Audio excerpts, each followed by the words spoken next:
मु सुमंत स्वाई हाईकोर्टर अधिवक्ता जे आज्ञा देखंतु आज सुमिति सिक्यूरिटी नामक एक प्राइवेट संस्था जे कि तार ओनर होची प्रसन्न कुमार साहू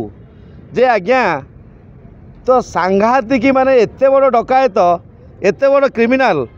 तो तांकू पुलिस विभाग देखिले मध्य डरुची आईन विभाग मध्य डरुची होम डिपार्टमेंट डरुची आउ स्वास्थ्य विभाग सरकार मध्य डरुचंती कहीं व्यक्ति को एते डरुचंती जे आज्ञा देखंतु ये मालकानगिरी रे 22टा केस मालकानगिरी रे ये व्यक्तिर 22टा केस बारीपदा रे 5टा केस से कौन कला आज्ञा जे वर्तमान मते मते गोटे संस्था रे लीगल एडवाइजर अपॉइंटमेंट लेटर देई तो से अपॉइंटमेंट लेटर रे तो वर्तमान कौन कला ना आज्ञा तो वर्तमान से अपॉइंटमेंट लेटर एग्नेस्ट रे 18टा संस्था को वर्तमान कौन करिछि 18टा फेक साइन सिग्नेचर करी तो अनेक संस्था मानकू जो जोड़ा NHM national health mission jar मुख्य अछंती डॉक्टर बृंदा मैडम तो आज्ञा से विभाग को मोर डुप्लिकेट दस्तखत करी जालियाती दस्तखत करी तो से कौन करिछि ना पठेइछि मो अजाणतरे गवर्नमेंट संस्था को गवर्नमेंट को धमकेया पाई जे आज्ञा यह गोटे किपरि संभव जे सुमिति सिक्यूरिटी मालिक प्रसन्न साहू जे कि भुवनेश्वर रे प्रकृति विहार रे तार ऑफिस टी रही जेतेबेले से आसी पहुँचला जड़े वरिष्ठ सांबादिकों पाखरु मो खबर पाई मो पाखरे पहुँचले जे आज्ञा आपण मो संस्था रे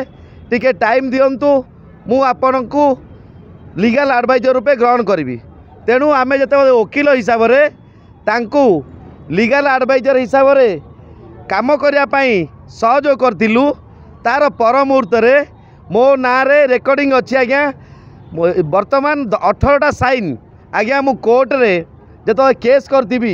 से केस के विड्रॉ करदेव से क्लाएंट किपरि हैरान हरकत एबे दायी किए रहिबो जे आज्ञा तार ऑफिस रे गोटे लैपटॉप रे गोटे मेल आईडी मो ना रे खोली मते ओटीपी मागिले बाबू मु जतो गोटे संस्था रे काम करूची ओटीपी तार नियादी देई परिबा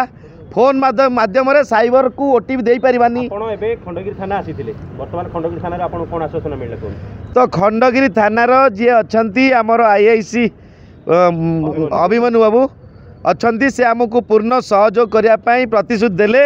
जेतु एटा गोटे सेंसिटिव मैटर एटा गोटे जुडिशियल मैटर एटा गोटे हाई कोर्ट रो मैटर जेतु हाई कोर्ट रे वर्तमान मते 1461 एडवोकेट माने भोट दे जिते हाई कोर्ट रो अधिवक्ता अच्छी तो यही समय रे मो नाम रे फेक सिग्नेचर करी जो गवर्नमेंट को धमकई NHM डायरेक्टर बृंदा मैडम न जानीपारी मालकानगिरी कलेक्टर न जानीपारी वर्तमान सुमिति सिक्यूरिटी को वर्तमान काम देइचंती जे आज्ञा जो जो आक्यूज हिसाब रे कहूँ मु टंका देकर पुलिस को मध्य किनी पारिबी किंतु खंडगिरी जे सुमित सिक्यूरिटी मालिक प्रसन्न साहू तेणु नियाति क्रमे तो आज्ञा यही बड़ी ठक को यही बड़ी 420 को यही बड़ी टाउटर को जो कि जो संस्था चलाऊँगी सुमिति सिक्यूरिटी तार मुख्य डॉक्यूमेंट ता नाम रे नहीं तो आज्ञा मुख्य डॉक्यूमेंट टी वर्तमान रही अनेक अन्य जड़े लोक ना डॉक्यूमेंट रही तो से डॉक्यूमेंटा को ये हैक करी निजे साइन करी ताकू मध्य परिचालना करुच्ची तेणु यही जो गवर्नमेंट संस्था रे OUT रे ITR रे विजिलेंस ऑफिस कटक रे तो आज्ञा यही संस्था रे सबू लोक देइची ये अजाणत रे न जानीपारी सुमित सिक्यूरिटी ठारू जे कि चोर ठारू सरकार अनुकंपा नौचंती तेणु निश्चिंत रूपे सरकार यार मुख्य विचार करंतु काहींकी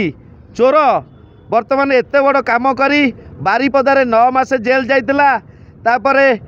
सॉरी मालकानगिरी 9 मास जेल जाइतिला 6 मास से बारीपदा जेल जाइतिला ता सहित ढेंकानाल जाइतिला तेणु एमती अनेक जगह जेल गला परे ये लोकटी कहूची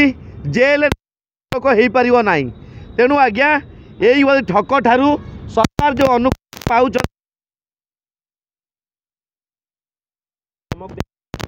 निश्चिंत आज्ञा जड़े 2 जन व्यक्ति आसी कहले सुमिति पछरे लगिले जीवन हरैया पड़ो तो आज्ञा आम जो देखिलु बिना नंबर प्लेट गाड़ी ताको फॉलो करतिलु तो आज्ञा से रोड को क्रॉस करते जोटा कि आम पाखरे कौन